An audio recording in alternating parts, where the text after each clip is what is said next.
Chapter 7. A Terrible Night. Some hours later, I woke up. A terrible cry had woken me. The moon was bright. Its light was shining through my window. I listened. Then I heard somebody shouting. "Help! Help! Rochester! Help me!" The voice came from the top corridor. "Help! Help!" I got out of bed, and I put on a dress and some shoes. I opened my door. All the guests were in the corridor outside the bedrooms. They were all asking questions. "What happened?" they asked. "Is there a fire? Who is hurt?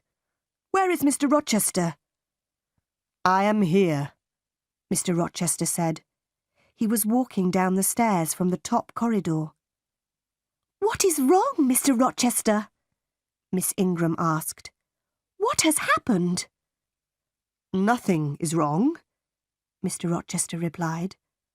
"One of the servants has had a bad dream. Go back to bed." I went back to my room, but something was wrong. I did not get into my bed. I waited. Soon, somebody knocked on my door. I opened the door. Mr. Rochester was standing in the corridor. "Jane, follow me. Do not make a sound," Mr. Rochester said. We went up to the top corridor. Mr. Rochester unlocked a door, and we went inside a room. Mr. Mason was sitting on a chair in the room. His face was pale, and his shirt was covered with blood. Then I heard a terrible laugh. The sound came from the next room. "Grace Poole is a mad woman," I thought. "Why does Mr. Rochester have a mad servant?" Mr. Rochester spoke quietly to Mr. Mason. "I am going to bring a doctor, Richard," he said. Then he spoke to me. "Stay here, Jane. Wash Mr. Mason's arm, but do not speak to him." Mr. Rochester left the room. I washed Mr. Mason's arm. We waited for Mr. Rochester and the doctor. Mr. Mason did not speak to me, and I did not speak to him. After 2 hours, Mr. Rochester returned. The doctor was with him. The doctor looked at Mr. Mason's arm. "She bit me," Mr. Mason said. "I came up here. I wanted to see her. I wanted to help her. But she bit me." "Be quiet now, Richard," Mr. Rochester said quickly. The doctor put a bandage on Mr. Mason's arm.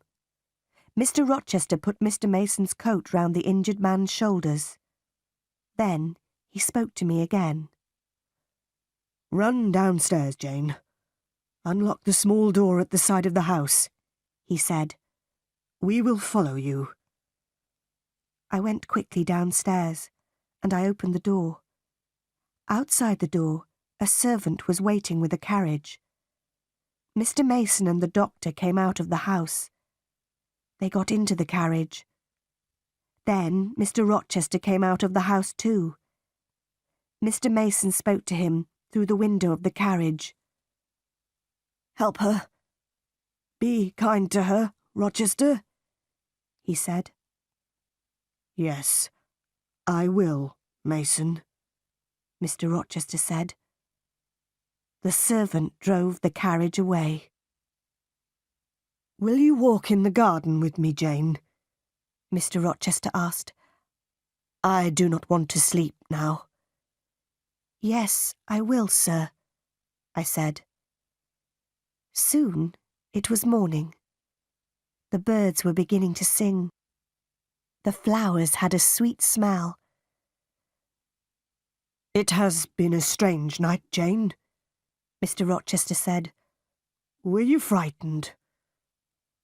I am frightened of Grace Poole, I said. She will hurt you one day. I am stronger than she is.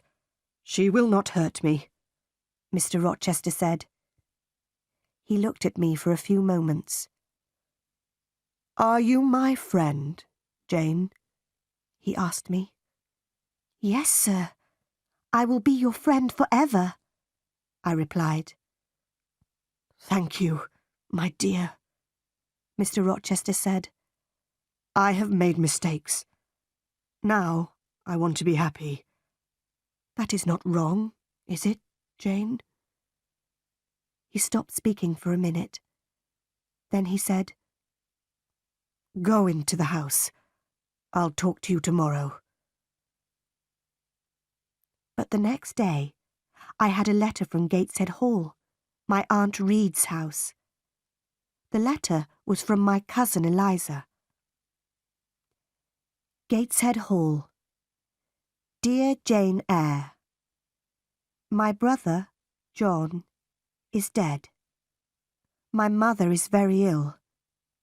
She wants to speak to you. Please come quickly, Jane.